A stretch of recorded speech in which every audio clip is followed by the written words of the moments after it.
Welcome to the Open to Hope Show. I'm your host, Dr. Gloria Horsley, and my daughter and co-host, Dr. Heidi Horsley, is out of town, so I'm flying solo today, but I have got a fantastic guest, and I'm really going to enjoy this show, and her name's Cathy Cheshire. Hi, Cathy.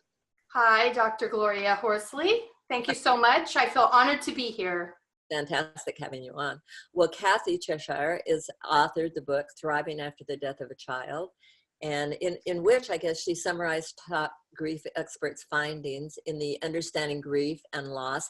She does a module. She's a certified grief coach training program. She's presented at Compassionate Friends, and she is going to be at the Journeys of Hope and Healing cruise sailing on March 2019, and we'll talk about a little bit more about that later. What I want to tell you about Cathy is she's not just somebody who's dropped in from outer space. Cathy knows the grief world. She had some abuse as a child, which, there's certainly grief in that. She had a son, Jeremy, who was killed in an automobile crash like my son Scott was. How old was Jeremy? 16 years old. Yeah, my son Scott was 17 when he was killed. And then also that was in 2007. And, but she also, very sorry to hear, so early, 2017, just a year ago, her stepson, age 29, died of a blood clot. And what was his name? His name's Ian. Is Ian. Uh-huh. So Ian, yeah. Darling boy, you've got pictures on your wonderful website of both those boys, and you tell a little bit about them, which is absolutely fantastic. Well, here you are a year later after your stepson, and you were very close to him. It's not. Yes. His mother died when he was 11. I met him when he was 18. After my son died, Jeremy, Ian struggled with addiction. So I want to reach out to those parents today because he didn't pass away of an overdose. He died from health complications. He was in intensive care for a month. He struggled for 7 years and he got an infection. Wow. And when he finally started to get better, blood clot caused a stroke. So he basically. My husband and I have been through a lot of loss together. So basically, maybe one of the things we can touch on too is health, because basically Ian died of health issues related to his drug abuse. And there are a lot of health issues related to grief and loss, aren't there? Yes, there really are. Yeah. And unfortunately, addiction, it can be even more of a struggle because it has a negative view from a lot of people. So I think people are less willing or wanting or feel comfortable to reach out and get help. So it can not only be painful, but also isolating. Well, I want to ask you, you have been through so much, and I would like to ask you what's gotten you through, and what have you noticed with the death of your stepson in relationship to your son, and how have you powered through this? I know that the reality is that it's been a while since your son died, and we do go through that shock and denial, and I know the Kubler-Ross stages aren't popular right now, but we do have some of those things happen to us, and they're biological. I mean, people see us, they see me after these years, they see you after these years, and they're like, whoa, I should be better. Well, I wasn't in that kind of shape right after, were you? No, I wasn't. In fact, I didn't know anybody who lost a child. I grew up in a very emotional, dysfunctional home where we weren't allowed to be sad. And so I was lost. I had this huge career, was a CEO, consultant, and I couldn't deal with the politics anymore. They seemed so petty and unethical, and I basically existed for 3 years. I didn't know there was help. And then I just decided I'm going to heal if I'm the only person in the whole entire wide world, which I knew wasn't true. But I really want people to know what helped me was finally taking in knowledge where I was struggling, and then using what worked for me. And that's what I love about your messages on opentohope.com. You have the greatest breadth of information. There's something for everybody. And it's healthy information. When I first wanted to heal, I came across every year will be worse. And if you've lost all your children, here's a special list of all the horrible things that you won't get to have. And you'll get divorced and all sorts of things will happen to you. Yes, yeah. And that doesn't have to be true. Yeah. You just said something that I think is important for people to hear right now. You said 3 years. I honestly think there is an impact turning after 3 years for a lot of people. Now, there are things that block people like lawsuits and other kinds of problems, you know, divorces or other things that block them. But I think there's a natural flow of the first year being frozen, the second year saying, oh my gosh, I'm worse than I was the first year. When indeed, I tell people, you think you're worse because you're getting better. Because you can start the second year, you can start taking in what's really happened to you. And then coming into the third year, for a lot of us, we're thinking, okay, this is going to be my life.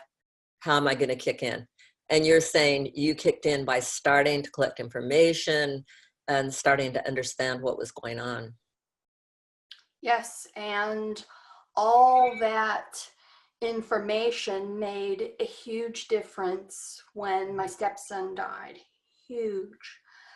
And I don't think it has to be 3 years of the horrible hell I went through. Zero joy, barely existing, didn't want to live, too afraid to die. It doesn't have to be that extreme, but I truly had no tools. Right.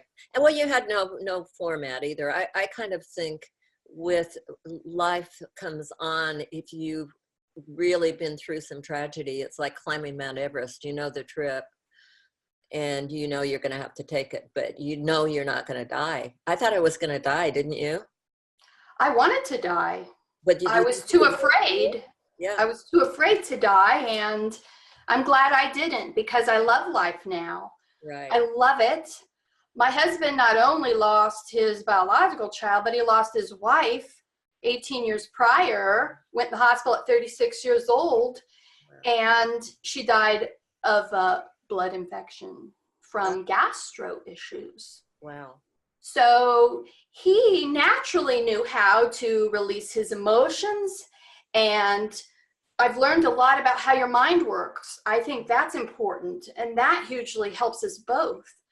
And we have created a loving life, and we are living. We are thriving. We are having adventures. We roll with the ups and downs. We're not afraid of the pain anymore. When it pops up, we embrace it. I embrace it with love. I love the fact that you are not afraid. And that's one of the things I think we lose a lot is fear.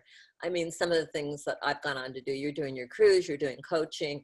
I, started doing a television show, a radio show, and those were all kind of, it was scary, but I wasn't so afraid to approach it, because I feel like, we've had a big trial and we made it, so we can do more. Well, give us, say, 3 things that a newly bereaved person can do to get through right now. First of all, have hope. Whether it's from Open to Hope, family and friends, this conversation, have hope, because that gets you through when that pain hits. And I think nobody can imagine that pain until you lose someone, like you do a child or a parent or anyone in your life that you love that deeply. The pain knocks you to your knees. Mm-hmm. But I love how Mitch Carmody calls it proactive grieving. Mm-hmm. Participate in learning where you're struggling. So whether that's work or people or the pain or the future, or find information that makes sense to you. I am a better person now. I wish I was less evolved and our sons were still here. But from the knowledge, from the learning, their deaths taught me how to live. Mm-hmm. So have hope, get information, get knowledge. I worry when I see things like, don't let anybody tell you how to grieve. That's great if you're good with your grief, but if you're not, go get information. And some people unfortunately will say, this is the best, this is the, no, get information that's going to help you. It's out there. You just got to find it when you're ready. Absolutely. If you look for it, it'll be coming. You know, my favorite one is the idea that, say you go to a therapist or somebody and they say, oh, everybody grieves differently. It's like, well, what am I supposed to do with that?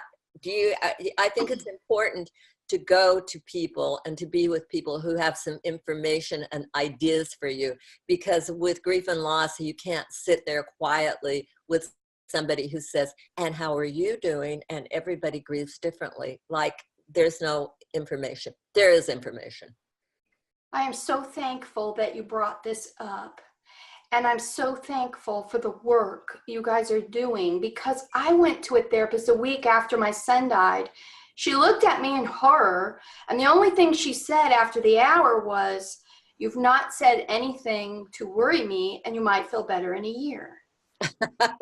Thank you. So that would be another suggestion. If someone's going to get support, have it be somebody that has experience with grief, because it makes all the difference in the world. So let's talk about your grief cruise, because you are going to have a huge number of people on that cruise who have been there. I know them. I love them. People like Glenn Lord, people like Mitch Carmody, and you're going to be there. And who else is going to be? It's going to be a fabulous cruise. And talk a little bit about that. There are 19 presenters. And there's nothing worse than holding in your story. We want to hear their stories. We, in a relaxing, beautiful environment, we want to share different ways how grief has affected us and how we've healed. So I say, have many teachers. And this is a wonderful environment to do that.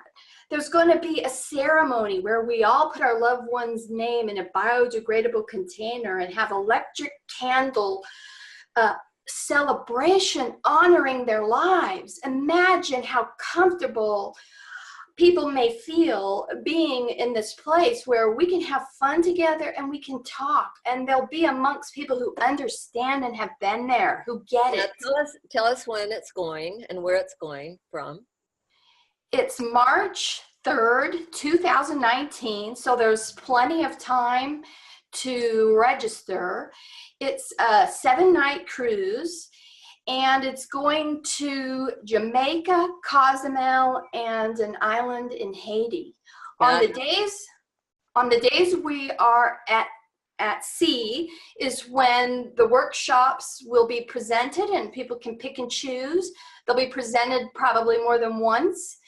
And so people can get information and connect with all these presenters who are passionate about helping other people. CathyCheshire.com, and under speaker is a summary of all the information, as well as how to get to that original site. And this is supposed to be an annual event.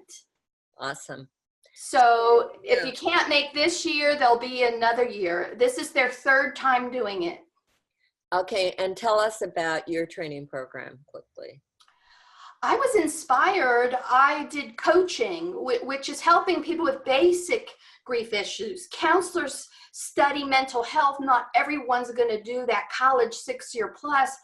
I started coaching, and it was so successful. I had people start to ask me, how can I? So many people are in their life already helping other people. How can I do what you're doing?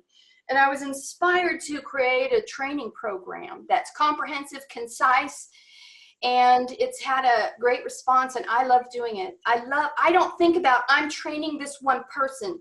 I'm training this one person who's going to affect a bunch of people, who's going to support a bunch of people, who's going to inspire a bunch of people. I mean, it really, multiplies. Tell people how to find your site. It's www.cathycheshire.com. CathyCheshire. Everything's there. Well, Cathy, thank you so much for being on this podcast today. And I want to tell you that I know that you are doing as much for Jeremy and Ian now as you did when they were living, and what an inspiration those boys are to you. And thank you so much for everything you're doing to make the world a better place. Thank you so much. And I want to remind you always that if you've lost hope, please lean on ours until you find your own, and God bless.